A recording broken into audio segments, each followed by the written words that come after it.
So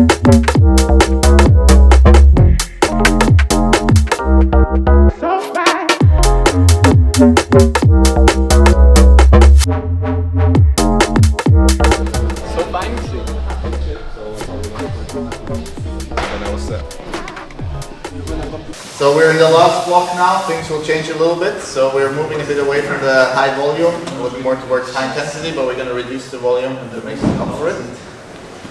First we're going to do some technical stuff, focus on the beginning of the fight. We are 4 weeks out from the European Championships, so we're going to change the training a little bit.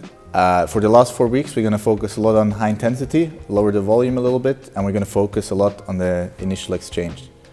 For the technique part of today's training, we're going to work on pulling guard to seated and supine, pulling with a single grip, and then we're also going to look at a single leg takedown that's easy to hit when our partner grips up, because sometimes you got to score at the end of a match from standing, your partner's just stalling, and that's another thing we're going to cover today.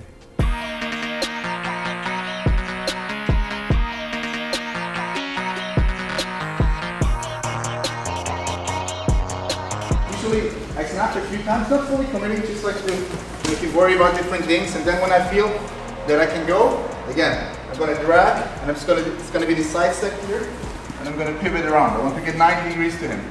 And now I drive back into him, picking that leg up. If he doesn't immediately fall, again I try to block my hand.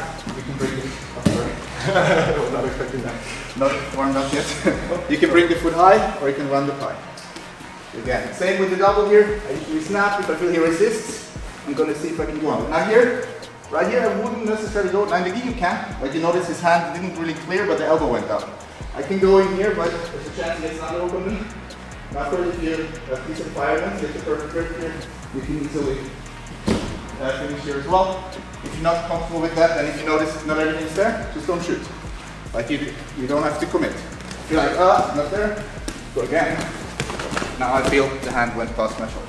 All right, let's try again.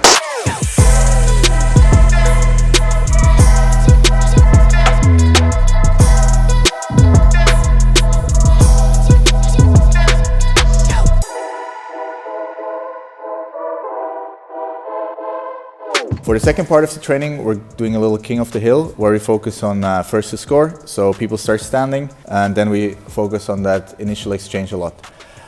To keep it moving, we have a little timer running in the back, so we have a beep going off, and the idea is that the round lasts between 30 and 60 seconds, so people ignore the first beep, and then when the second beep goes, if there hasn't been a score, both people go out, 2 new people come in. But if someone scores first, then only the loser goes out and the winner stays in. The goal here is to stay in for as long as possible.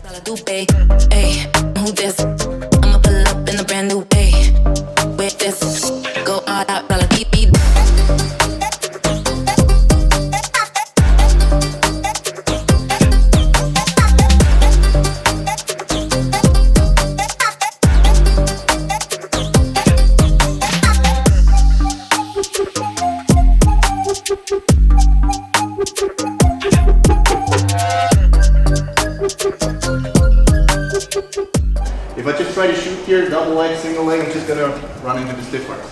So we have 2 ways to deal with this. One is we can try to get the inside space here. So if I can open this a little bit up, like I can like I'm trying to almost slip his hand past me here. So I'm going to pull and I'm going to try to go under. So I can try to go under. So if you feel the grip is a little bit high, like often people don't want it too low because you also have things like wrist locks. So if it's a little bit high, you try to pop it a little bit over your shoulder. Open your elbows, and then you can go under. So you might pull a bit, and then you might be able to get under.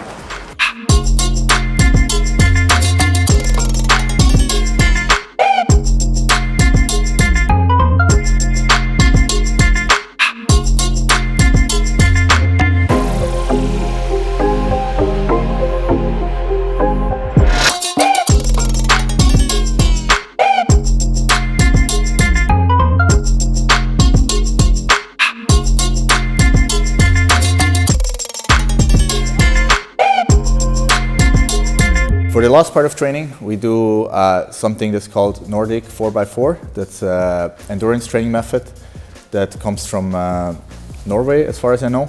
And the idea here is we're working to increase the VO2 max as much as possible. So VO2 max is very hard to train. basically you need to train really hard to increase it, and you can only do so for a few weeks at a time. So if you're watching this and you want to copy this, you only want to do this the last few weeks before a competition. If you do it more than 4 or 5 weeks, you start losing adaptations. So basically you get worse after that, but you can make a lot of gains in the short term. So what we're doing here is we do 4 rounds of 4 minutes, and the goal is to get the heart rate up as high as possible and then keep it there for the rest of the round. So this is very hard to do in normal sparring. So what we're doing here is we have 2 specific drills where your partner helps you get your heart rate up. One is a single leg wrestle up, and the other one is passing the guard. On the passing the guard, we never want to stabilize. Basically, you just keep moving side to side, try to pass, your partner frames. And on the wrestle up as well, they just give you some resistance and you basically get the heart rate up, keep working the whole time, rest for 4 minutes, go again, and that's great for your VO2 max adaptation.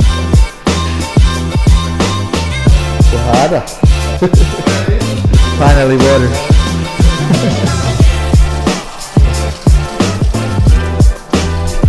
Hope you guys enjoyed today's episode. We're really looking forward to the Europeans. It's coming closer and closer. So far we have 18 people signed up, so I'm super excited and I'm looking forward to a fun week in Lisbon.